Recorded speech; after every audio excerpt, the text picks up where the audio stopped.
شهر رمضان الذي أنزل فيه القرآن. Assalamu alaikum wa rahmatullahi wa barakatuh. We all know what the time of suhoor is.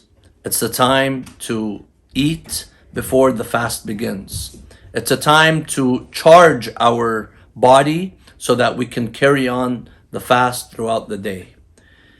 Suhoor is very important in Islam. In fact, Rasulullah sallallahu alaihi wasallam orders the Muslims. He tells them, I would like for you, even though it's not obligatory, but it is a recommended act where Rasulullah tells the Muslims, I would like for you to have suhoor, even if that means getting up to have a piece of date or a drink of water. Now, the time of suhoor is important not only because it's the time that we get up to eat, it is also the time that we get up to speak to Allah subhanahu wa ta'ala.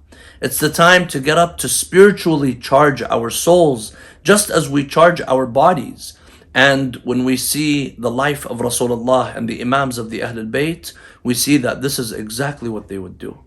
They would get up for suhoor to have a bite, but also that would be the time that they would speak with Allah subhanahu wa ta'ala. That is the time of munajat.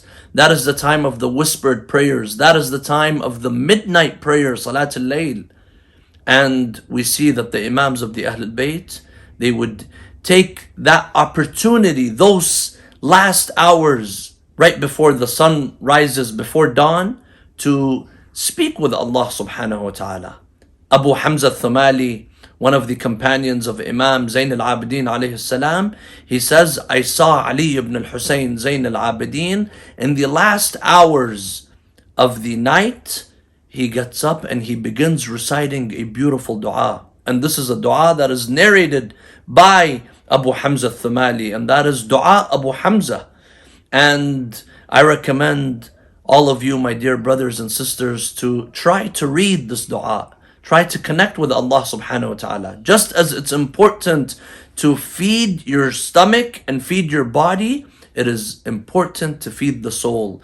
And this dua is the perfect food for the soul. It teaches you how to speak to Allah subhanahu wa ta'ala, teaches you how to connect with your Lord. And these are the words of Imam Zayn al-Abidin, the adornment of the worshippers. He teaches us how to speak with Allah subhanahu wa ta'ala.